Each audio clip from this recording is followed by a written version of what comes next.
Alors moi, je vais prendre la question de l'intellectuel collectif, puisque c'est l'intitulé de notre débat, sous un angle différent, et plus particulièrement l'angle de l'intellectuel collectif autonome, je m'en expliquerai, en partant de l'exemple de l'association, alors Raison d'agir. Je retomberai en fin d'historique là sur ce qui a fait que Raison d'agir est devenu Savoir agir. Cette association, en fait, a été créée du vivant de Bourdieu, et par Bourdieu lui-même, au cours de l'hiver 95-96. Alors, comme à table, on m'a un peu chambré, parce que j'avais parlé des années 70 comme si c'était hier. Je répète donc pour les moins anciens parmi nous que 1995, ça a été un grand mouvement social, une divine surprise pour beaucoup, après des années de léthargie du mouvement social, entretenu à la fois par, enfin de façon un peu paradoxale, par la victoire de la gauche en 81, et surtout par évidemment l'effondrement du système soviétique et le retrait des partis communistes dans beaucoup de pays. Donc ce grand mouvement a amené Pierre Bourdieu et quelques-uns de ceux qui travaillaient avec lui de mettre en œuvre ce qu'ils appelaient un intellectuel collectif autonome et qui en plus soit capable d'intervenir dans le champ politique. Ce qui distingue ces intellectuels-là, disons, des intellectuels purement académiques qu'on peut trouver par ailleurs. Donc ça procédait, c'est Bourdieu qui l'écrivait à l'époque, de la volonté très optimiste que quelque chose était en train de bouger. Quand je dis volonté optimiste, vous ferez le rapprochement entre la distinction fameuse faite par Gramsci sur l'optimisme de la volonté comparé au pessimisme de la raison. Donc l'idée était de regrouper les chercheurs en sciences sociales qui avaient déjà participé à d'autres initiatives dans le cadre, disons, autour de Pierre Bourdieu, et notamment d'un livre qui a eu un grand succès à l'époque, qui était un travail collectif qui s'appelait La misère du monde. Ça doit dater de... Je ne sais pas si tu n'y as pas contribué toi aussi, non ? 92, 93, non, il n'était pas né. Et surtout, ces intellectuels, enfin, ces intellectuels collectifs, ont soutenu de façon très active des mouvements que je qualifierais d'émergents, qui ont pris naissance à ce moment-là, mouvements de chômeurs, mouvements de sans-papiers, et ainsi de suite. Donc il y avait toute cette effervescence dans laquelle il faut replacer cette mise en mouvement d'une certaine partie des intellectuels de gauche. Alors, bien sûr, il y avait une continuité, comme Pierre est remonté jusqu'à la Révolution, je remonterai moins loin, mais enfin, la réflexion sur ce que les intellectuels pouvaient faire par rapport au mouvement social, elle n'est pas nouvelle.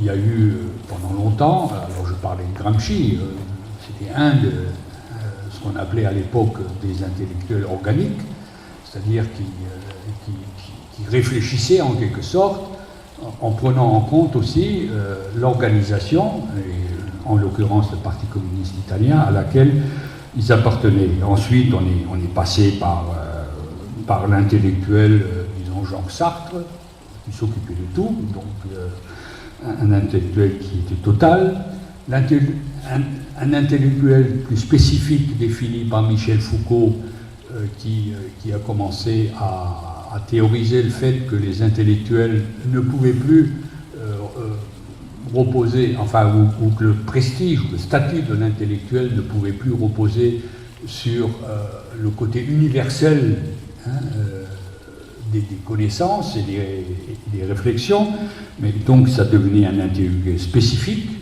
qui renonce en quelque sorte à être un intellectuel universel pour se consacrer sur un secteur déterminé de la connaissance ou de l'univers social. Bon, donc, à mon avis, il faut comprendre cette réflexion sur l'intellectuel collectif comme dans une certaine continuité, mais aussi avec une rupture très nette. Alors, cette rupture, elle est dans une double fonction critique. D'abord, une fonction critique affirmée et revendiquée. Alors, d'abord, une fonction critique, disons, négative, en quelque sorte, alors je cite, en travaillant à produire et à disséminer des instruments de défense contre la domination symbolique qui s'arme aujourd'hui le plus souvent de l'autorité de la science. Ça, c'est dans un contre-feu, je pense. Vous n'êtes pas. Mais aussi une fonction une fonction plus positive, grâce, et je cite toujours, alors c'est dans un contre-feu où cette question de l'intellectuel collectif est abordée largement. Contre-feu, c'est un livre. Grâce à un travail collectif d'invention politique. À cette époque, mais c'est toujours vrai, il existait en quelque sorte un vide à gauche. Alors pour les événements que je viens de citer, chute du mur, et ainsi de suite, effacement des partis communistes, donc, et c'est le néolibéralisme qui a rempli cet espace, d'où cette domination symbolique que je viens d'évoquer. Donc l'idée de ces concepteurs était de contester la domination du néolibéralisme sur le champ social et politique. Donc, reconstruire toute la pensée critique, reconstruire toute la pensée politique critique devant la doxa néolibérale. Alors là, je cite une dernière fois, parce que c'est important, toute la pensée politique est donc à reconstruire. Vous voyez que l'objectif était particulièrement ambitieux, et elle ne peut pas être l'œuvre d'un seul, maître à penser livré aux seules ressources de sa pensée singulière. Alors ça, je dis ça aussi pour Pierre, parce que dans l'intellectuel collectif, comme on ne conçoit pas quelqu'un qui imposerait son point de vue aux autres, donc, ou porte-parole autorisé par un groupe ou une institution pour porter la parole supposée des gens sans parole. C'est là que l'intellectuel collectif peut jouer son rôle irremplaçable en continuant à créer les conditions sociales d'une production collective d'utopie réaliste. Donc cette citation, enfin on peut le dire autrement, illustre un aspect essentiel de cette notion d'intellectuel collectif, alors autonome, je vais vous dire pourquoi tout de suite. Alors cet intellectuel collectif doit donc être capable de définir lui-même les objets et les fins de sa réflexion et de son action. Il ne dépend ni d'un parti politique, ni de la doxa libérale, enfin, pour être concret, mais il doit être donc autonome. Voilà pour la partie plus ancienne. Alors, la partie récente, qu'on pourrait intituler de raison d'agir à savoir agir. Eh bien là, c'est un peu plus concret et puis un peu plus humain, en quelque sorte. C'est-à-dire que la vie sociologique, comme beaucoup d'autres, n'est jamais un long fleuve tranquille. Donc après la mort de Bourdieu en 2002-2003, je n'interroge plus, il laissait derrière lui, dans son héritage symbolique mais aussi patrimonial, il laissait deux raisons d'agir. Le premier est constitué par les éditions qu'il avait créées, justement pour disséminer les connaissances et les réflexions, comme il a été question d'abord. Donc une maison d'édition, en quelque sorte, raison d'agir. C'est elle qui publiait d'ailleurs les Contre-feux, et un certain nombre de livres qui ont eu un grand succès à l'époque. Et il laissait une association qui s'appelait Raison d'agir aussi, et qui était présidée par Frédéric Le Baron. Cette association a été marginalisée, disons, par des héritiers légaux de Pierre Bourdieu, au détriment donc des héritiers spirituels, et elle s'est retrouvée en quelque sorte toute nue, avec de grandes ressources et des compétences intellectuelles et militantes très fortes. Il y avait tout un groupe, cet intellectuel collectif autonome, mais sans moyen d'expression autre que les prises de position publiques, qui étaient d'ailleurs assez fréquentes dans la presse et ailleurs, mais c'était tout de même assez limité pour un intellectuel collectif.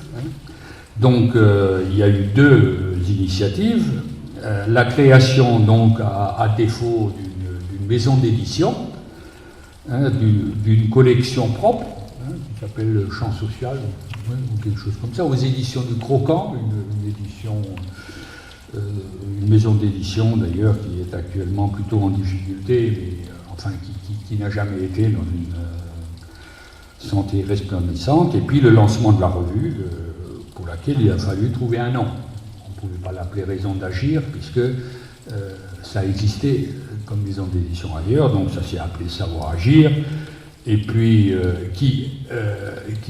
tout cela continuant à fonctionner sur la base d'une charte, qui est plus ancienne que ces divergences, et qui, justement, si vous allez sur le site de Savoir agir, vous pourrez la trouver, cette charte, qui est qu'on peut considérer comme le texte fondateur, donc de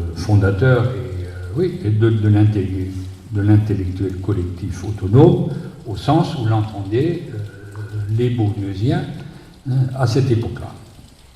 Alors, comme il y a eu, pour éviter cette confusion, Raison d'agir, l'association a décidé il y a quelques années d'adopter elle-même le nom de Savoir agir qui avait été adopté pour la revue. Bon, alors quels enseignements tirer? Je ne sais pas depuis combien de temps, ça va? Ça va.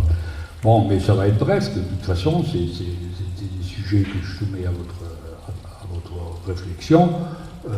D'abord, un intellectuel collectif autonome, on ne sait pas bien comment ça fonctionne. On peut toujours intituler les choses comme ça. Là où c'est facile, c'est quand il y a un maître à penser. Et c'est justement ce qu'on veut éviter, quoi. Donc, après la période, tant que Pierre Bourdieu était vivant, c'était identifié en quelque sorte.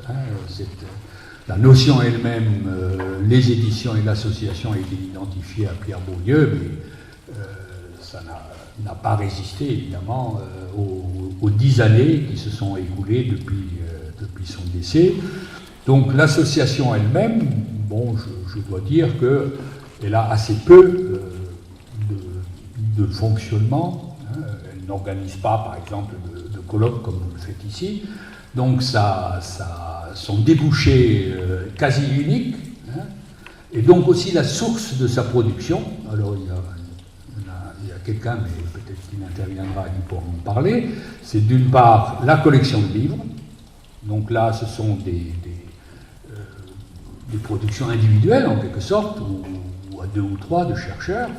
Et puis la revue, alors qui elle fonctionne quand même sur un mode qu'on peut appeler collectif, et même pour les livres d'ailleurs, il y a des groupes, disons, qui réfléchissent, qui commandent des livres, et qui les passent au crible évidemment de la critique, qui est souvent sévère après publication. Pour la revue, c'est un peu ça aussi, c'est-à-dire c'est une élaboration collective où 1 ou 2 personnes prennent la responsabilité, par exemple, de l'élaboration d'un dossier, mais je crois qu'on peut dire sans exagérer que c'est quand même une création collective, ne serait-ce que parce qu'il y a retour vers les auteurs, il y a discussion de ce qu'ils ont écrit. Bien, ceci n'implique cependant pas qu'il y ait, c'est une forme de pessimisme qui revient aujourd'hui, qu'il y ait en tout cas du côté de l'association Savoir Agir une production qui soit à la hauteur en quelque sorte des compétences internes à l'association, hein, qui sont très, très réelles. Il y a aussi aujourd'hui un site hein, où vous pourrez trouver toute une série de documentations. Au fur et à mesure, les Bourdieusiens n'ont jamais été très ouverts, hein, mais les plus anciens d'entre vous le savent. J'ai plutôt l'impression qu'aujourd'hui, le ticket d'entrée dans ce cercle, il a plutôt baissé. Hein. Donc aujourd'hui, c'est plus ouvert, hein, c'est plus, il y a moins de contrôle a priori. Hein, donc, je crois que pour ma part, la fonction d'intellectuel collectif autonome est tout à fait nécessaire dans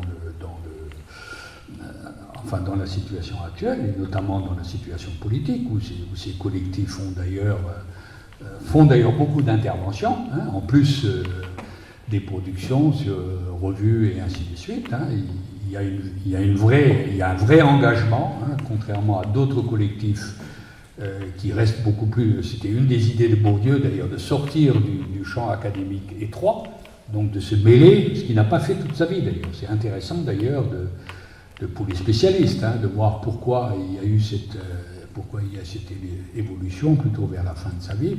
Donc, il y a, pour moi, pour terminer, c'est un intellectuel collectif, surtout s'il est autonome en quelque sorte. Hein, il n'a d'intérêt en quelque sorte que si un de ses objectifs, c'est de constamment produire, à partir des compétences de ses membres, produire un certain nombre de propositions et d'innovations et de les diffuser par les moyens les plus divers. Un des vecteurs les plus importants étant la participation des membres de ce collectif au mouvement social lui-même. Voilà, donc merci. Merci beaucoup.